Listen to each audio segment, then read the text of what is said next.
I'm back. Chapter 16, in which there are wolves and angels. When Beth walked back in, she was cradling a book in her arms. She carried it like it was holy, like it was sacred. The room grew even more hushed. Tristan slid a small table in between him and Ravini and set two of the candles on it. Beth laid the book down between the glowing flames. The book was ancient. Ravini could tell just by looking at it. The cover was scarred, time-smoothed leather, and had begun as deep red, perhaps, but had faded to the color of dried blood. It was as big as one of his mother's cookbooks, but thicker, with hundreds of yellowed pages. The edges were uneven and ragged, like they'd been put in the book at different times by different people. Bright little bits of ribbon stuck out from the pages here and there, some of them with small paper tags tied to at their ends. It looked as though it was handled every day, but with extraordinary care and gentleness. Beth traced a light circle on the book with her finger. She looked up into Ravini's eyes. This is the always and forever. Ravini's skin went tingly at the way she spoke those words, and at the shine in all the vagabonds' eyes when they looked at the book. "What is it?" he asked breathlessly. "This is our book," Tristan answered. "Our history, our secrets, our stories. Vagabonds like us have been keeping this record since the beginning, for more than a century. It's got the names of all the vagabonds over the years, the addresses of where they live now, the addresses of the homes we've lived in, the names of people to beware, the names of people we can trust." He paused and then looked up at Ravini. "And now you will be in it too." Ravini's racing heart slowed. The moment felt thick around him like syrup, important in a very deep and quiet way. The other vagabonds crowded around, feet shuffling almost soundlessly on the wood floor until they were all shoulder to shoulder around Ravini and the book. "I'm not alone," Tristan said. Then one by one around the circle they each spoke. "I'm not useless. I'm not unwanted. I'm not lonely. I'm not abandoned. I'm not trash." The last voice was Virginia's. 7 souls, each alone but all together saying what they weren't. Tristan looked around at them and nodded. "I'm a vagabond," he said. Then one by one around the circle they each said it. "I'm a vagabond. I'm a vagabond. I'm a vagabond. I'm a vagabond. I'm a vagabond. I'm a vagabond." Ravini could hear smiles in some of their voices. "Always," Tristan said. "And forever," they all finished in unison. Tristan nodded, then poked through the ribbons, marking the book's pages until he found an ivory white one. He opened the book to the page that it marked. The page was yellow, the paper rough and almost wavy. In faded purple ink at the top, written in spidery cursive letters, was the word angels. "These are all the people who have helped us," Beth said, "through all the years and all the vagabonds." There were 3 columns of entries below it, each in different handwriting. A name, then a place, then a date. The first, so faded that Ravini could barely make it out, it read, "Rebecca Hempstead, Fort Mill, South Carolina, 1818. Then John and Grace Bradley, Doylestown, Pennsylvania, 1821.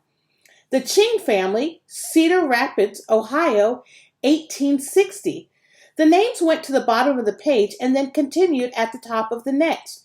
The last entry, halfway down the page in the 3rd column, read, "Guadalupe Garza, the Dalles, Oregon." It was dated 8 years previous. Ravini blinked. It had been 8 years since the vagabonds had trusted somebody with their truth.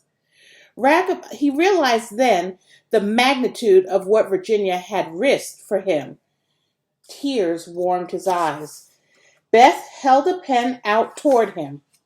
Signing your name in this book is a promise, she said, a solemn vow to never betray our trust, to never tell our secret, always and forever. Look at all the names of those who've come before you. We remember them and we honor them and we thank them, even though most of them are long dead by now, as are the vagabonds they helped. They kept our secret. She pressed her lips together. Are you ready to join them, Ravini? Ravini's mouth was dry as summer ash, but it didn't matter. Yes, I am. He let go of Virginia's hand so he could take the pen. He bent down to the always and forever and pressed the tip of the pen to the paper. That close, he could smell it. Smell its age, its long history, its ancient ink, like the smell of a library, but alive.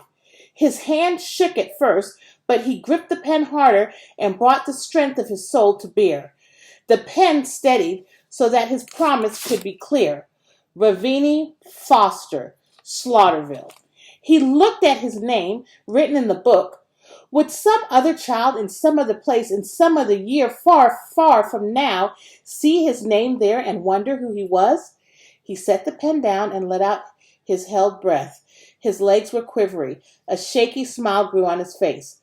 Now we seal the promise, Tristan said. Say what you're not, Ravini Foster. For a breath, perhaps two, Ravini's mind went blank. He wasn't so many things after all, but he knew he needed to choose the right one. Then he thought of the shadows that Tristan said were always chasing the vagabonds, always on their trail. And he thought of Donnie and Stevie, their cruel eyes and their snarling mouths. He thought of his own blood and bruises. He knew what he wasn't. He raised his chin. I'm not a wolf. He said it. And it was true. Tristan blinked and nodded. Now say what you are. Words flew through Ravini's mind. I am worthless, I am strange, I am lonely, I am pathetic, but he realized they weren't really his words. They had been given to him. His soul had held them for a long time, and his soul was tired of them. He needed new words. Gold had been given to him, too, but that didn't seem right. Hero either. He looked at Virginia. I'm on your side, and you're on my side, her eyes said silently. I'm a comrade, he said. Tristan blinked. He mumbled, leaning in. You were supposed to say angel, but that'll work. He held out his hand, and Ravini took it. Tristan's grip was strong. Ravini tried to match it. Tristan nodded at him. His eyes were still intense, but his gaze was different from before, more like a handshake instead of a shove away. Beth smiled at him. You're in, Ravini Foster, she said. Welcome. 6 voices echoed hers, welcoming him in. He felt hands on his shoulders, patting, squeezing, touching. He smiled, looking down at the book and his own name in it. His soul had felt for so long and so deeply that it was apart from other souls. But in that flame-lit moment, in that locked room, in that empty house with those quiet children, he felt like he was a part of something, a part of someone. There is a powerful difference between feeling a part and feeling apart. There is a world in that space. Then Ravini saw them again, the threads of different colors trailing out from the pages, each with a slip of paper tied to the end. One of them was lined face up, and in the dim light, he could just make out the name written upon it. Joseph. He reached out and followed the black thread with his fingers to the page that it marked. What's this? He said. Tristan's hand shot out fast and clamped hold of Ravini's, hard. Ravini flinched. No, Tristan said. His voice was back to cold iron. Those pages are private, Beth said quickly. But you didn't know, she added, looking at Tristan with pointed eyes. He blinked, and his grip softened, and he released Ravini's hand. Those are our pages, each of ours, Beth went on. Every vagabond has their own page, marked with their name, tied with a knot, for their eyes only. We can open them whenever we want, but no one else can ever.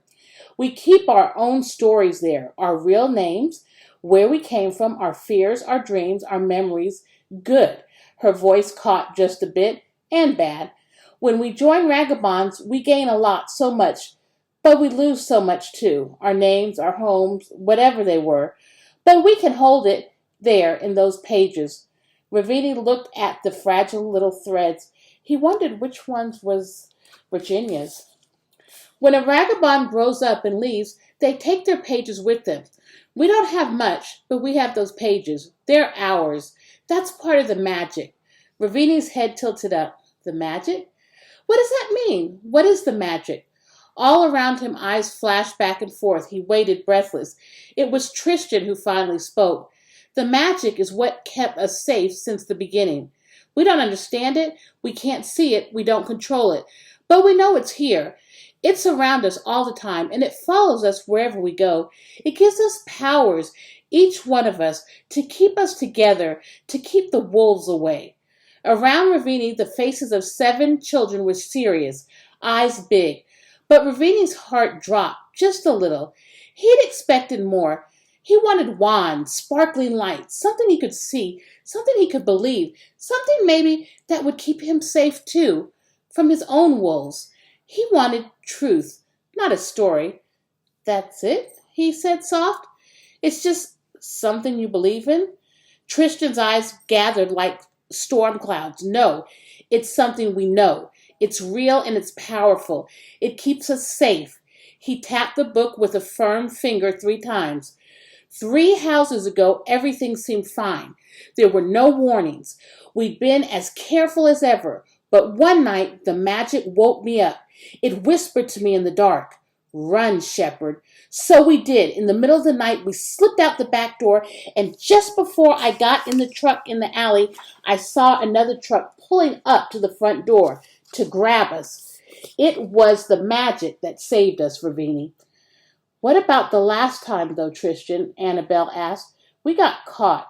Her voice was small, but it was doubting. It was seeking. Tell me we're going to be okay. Tristan's mouth tightened.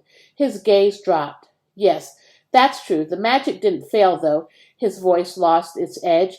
It was soft as torn fabric. I did. His eyes rose to Ravini's, but now they were troubled. Our last house, he said, his voice now scratchy and low, almost a whisper, the wolves got us.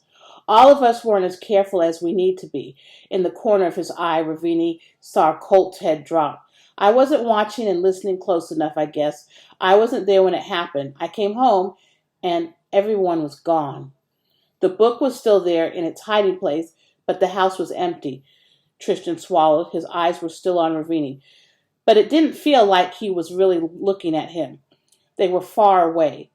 It took me 3 days to find them at an orphanage, Madame Merdosa's. I'd been there before I was a vagabond. They were split up and locked up. I watched them from the woods behind the fence, waiting for my chance. It took me a week to break them out. But that night, when I came for them, his eyes came back. They sparkled in wonder. A window was left unlocked. Madame Merdosa never left windows unlocked.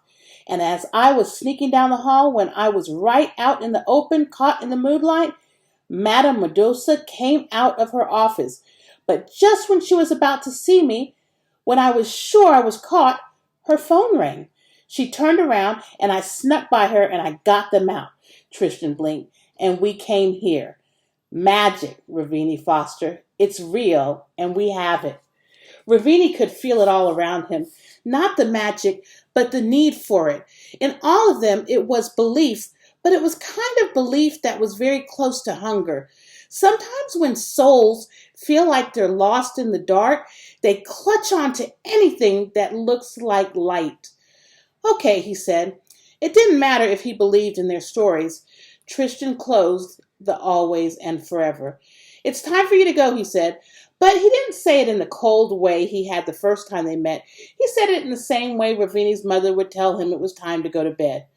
Virginia reached out and gave his hand one more squeeze.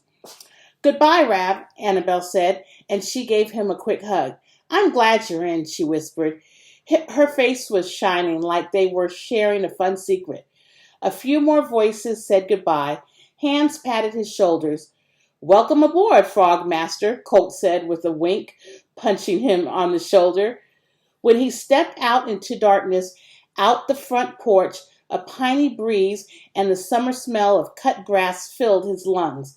Moonlight, slivery compared to the yellow light of the candles, painted the night. It felt like he was stepping out into the whole new world. And Ravini, for the first time in, well, about as long as he could remember, didn't feel something. And the something that he didn't feel was lonely. The silent wish that his soul had made on the moonlight night when the vagabonds had appeared had come true. Not for always, perhaps, and not for forever, perhaps, but at least for a while. He smiled, and he smiled like it was true. Come back for chapter 17.